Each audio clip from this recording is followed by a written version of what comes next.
ఢిల్లీ ఎన్నికల ప్రచారం ముగిసింది. మైకులు మోగబోయాయి. హస్తిన ఓటర్లను ఏ అంశాలు ప్రభావితం చేస్తాయి? ఉచితాలపై ఊదరగొట్టిన పార్టీలకు ఎక్కువ ఓట్లు పడతాయా? పోటీ ఆప్ బీజేపీ మధ్యనేనా? ఉనికి కోసమే కాంగ్రెస్ పోరాడుతోందా?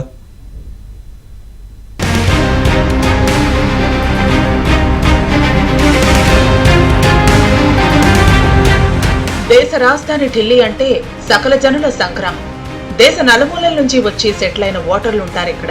అందుకే ఢిల్లీ ఎన్నికలు దేశ అర్బన్ ఓటర్ల అభిప్రాయాన్ని ప్రతిబింబిస్తాయి. దేశ రాజధాని కావడంతో జాతీయ రాజకీయాలకు కేంద్ర బిందువుగా ఉంది. అందుకే చలికాలంలోనూ ఢిల్లీ రాజకీయాలు వేడెక్కాయి. రాజకీయాల్లో సంచలన నేత అరవింద్ కేజ్రీవాల్ ప్రధాని నరేంద్ర మోదీ అత్యంత ప్రతిష్టాత్మకంగా భావించి రంగంలోకి దిగారు. ఢిల్లీ గల్లీల్లో ప్రచారం చేశారు. కర్ణాటక, తెలంగాణ, మహారాష్ట్రాల్లో ఉచితాలకు ఓట్లు రాలటంతో ఢిల్లీలోనూ పోటాపోటీగా పార్టీలు ఉచితాలను ప్రకటించాయి.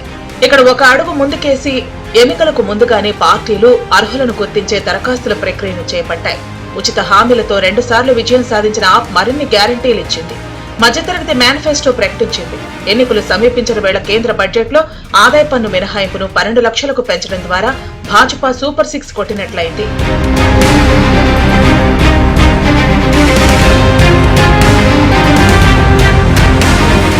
అవినీతి వ్యతిరేక ఉద్యమ పునాదులపై పుట్టిన ఆప్కు ఈ ఎన్నికలు నిజంగా సవాలే.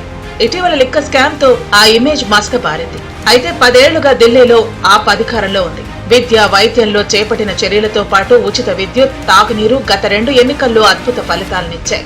మహిళలకు ఉచిత బస్సు ప్రయాణము ఫలించింది. ఈసారి గెలిస్తే ప్రతి మహిళకు నెలకు 2100 చొప్పున ఇస్తామని ప్రకటించింది. అయితే ఢిల్లీలో చాలా మంది ఓటర్లు కలుషిత నీరు, రోడ్లపై అసంతృప్తిగా ఉన్నారు. అవినీతి ఆరోపణలు ఆప్కు ఇబ్బందికరంగా మారాయి. మురికివాడలో కాంగ్రెస్ పార్టీ తమను దెబ్బతీస్తుందన్న ఆందోళనలో ఉంది ఆప్. కేజ్రీవాల్ గారు అనుకుంటే గనక రేపొద్దున తన పదవికి గండం ఏర్పడుతుందని అని ఏదో పద్ధతులు చేయాలని చెప్పి లిక్కర్ స్కామ్ ఇరికించడం జరిగింది. మీ అందరికీ తెలుసు లిక్కర్ స్కామ్. 2.5 సంవత్సరాలుగా ప్రతి ఒక్కరు 100 కోట్లు 100 కోట్లు 100 కోట్లు 100 కోట్లు అని మాట్లాడుతున్నారు. వేరే ఇక్కడ 100 కోట్లు హత్య దొరికి శవం దొరకాలి, లేదా ఇంకెక్కడ జరగాలి. దాదాపు 150 మంది కార్యకర్తల మీద కానీ నాయకుల మీద కానీ ఈడీ, సిబిఐలు రైడ్ చేస్తే వాళ్ళకి దొరికింది ఏమిటి? మీకు అందరికీ తెలుసు. ఈడీ, సిబిఐ రైడ్ చేస్తే ఏం జరుగుతుంది? నోట్ల కట్టలు దొరుకుతాయి, ప్రాపర్టీస్ దొరుకుతాయి, మిగతా వివరాలు దొరుకుతాయి. ఇక్కడ ఏం దొరికింది? ఇంతకి 1 లక్ష రూపాయలన్నా ఎక్కడన్నా ఫ్రాడ్ దొరికిందా? 2 years అయింది. ఉంటే ఇంప్లిమెంట్ చేయండి, దొరికించండి, చెప్పండి, పనిష్మెంట్ ఇవ్వండి. కానీ అనవసరంగా తీసుకెళ్లి జైళ్లలో నొక్కుతున్నారు. ఒక్కొక్కరిని 2.5 years, 2 years, 1.5 year, మొన్న 6 months వీళ్ళందరినీ కూడా ఇంతవరకు ఏం చేయలేకపోయారు. ఇది ఈవెన్ కోర్టులు కూడా చెప్పాయి, it's matter of dialogue 100 crores అని చెప్పి. ఏది ఎక్కడ ప్రూవ్ కాలేదు. దాంతో ప్రభుత్వాన్ని కూడా నడవనీయకుండా చేస్తున్నారు. ఇక్కడ మేము చేసింది ఏమిటి? చేసిన తప్పేమిటి? గత 2 అసెంబ్లీ ఎన్నికల్లో ఘోరంగా ఓటమి పాలైన కాంగ్రెస్ మరోసారి ఉనికి కోసం ప్రయత్నిస్తోంది. ఆప్, భాజపాల మధ్య పోరులో కాంగ్రెస్ రేసులో లేకుండా పోతోంది. అందుకే అన్ని పార్టీల కన్నా కాంగ్రెస్ ఎక్కువ ఉచిత హామీలు ప్రకటించింది. దళితులు, మైనార్టీల ఓట్లను సంపాదించేందుకు కాంగ్రెస్ సర్వశక్తులు ఒడ్డింది.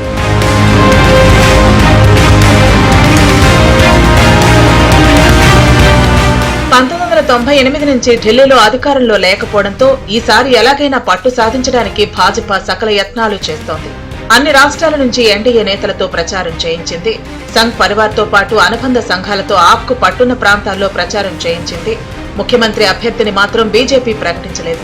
బడ్జెట్లో ఆదాయ పన్ను మినహాయింపు ద్వారా ఢిల్లీ మిడిల్ క్లాస్ ను బీజేపీ ఆకట్టుకుంది. ఢిల్లీలో ఇన్కమ్ ట్యాక్స్ కడుతున్న మధ్యతరగతి వారు 40 లక్షల మంది ఉన్నారు. People has to think. Poor people has to think. You wanted to be permanently in slum only, without water, without cleanliness, without proper amenities, proper opportunities. That is another model. Regarding Andhra Pradesh, we are working with central government. Some people are saying what you have got. We have got everything. I am very confident on that. It is in the right direction. Always one should be in right time, right place, with the right people. Then things will happen automatically. ఢిల్లీలో UP వాసులు, సిక్కులు, జాట్లు, బెంగాలీలు అధికంగా ఉన్నారు. తెలుగు ఓటర్లు 6 లక్షల మంది వరకు ఉన్నారు. ఢిల్లీలో యూపీ వాసులే 40 లక్షలు. 20 స్థానాల్లో వారి ఆధిపత్యం ఉంది. 20% మంది జాట్లు ఉన్నారు. ఔటర్ ఢిల్లీలో జాట్లదే ఆధిపత్యం. 11% బెంగాలీలున్నారు. వారు 10 నియోజకవర్గాల్లో ఎన్నికలను ప్రభావితం చేయగలరు. 9 లక్షల మంది సిక్కులు, 11.5% ముస్లిం జనాభా ఉంది. ఓల్డ్ ఢిల్లీలో ముస్లింల ప్రభావం ఉంది. ఢిల్లీలో బీజేపీ గెలవాల్సినటువంటి ఆవశ్యకత ఉంది.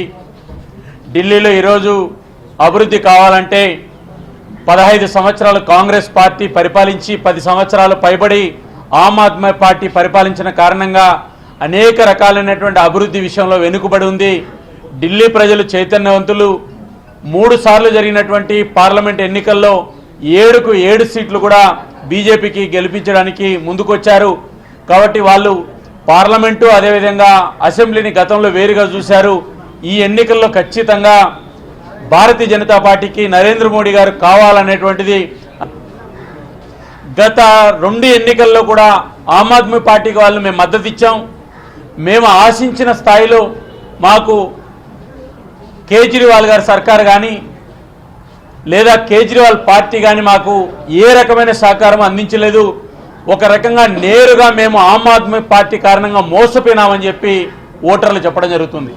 70 స్థానాలున్న ఢిల్లీ అసెంబ్లీలో ఆమ్ ఆద్మీ పార్టీ, కాంగ్రెస్ పార్టీలు మొత్తం స్థానాల్లో పోటీ చేస్తుండగా బీజేపీ 68 స్థానాల్లో బరిలో దిగింది.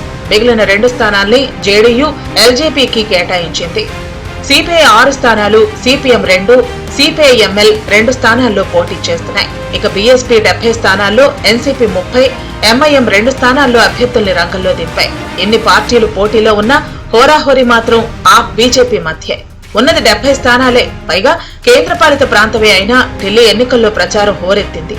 ఫలితాల కోసం ఈ నెల 8వ తేదీ వరకు ఆగాల్సిందే.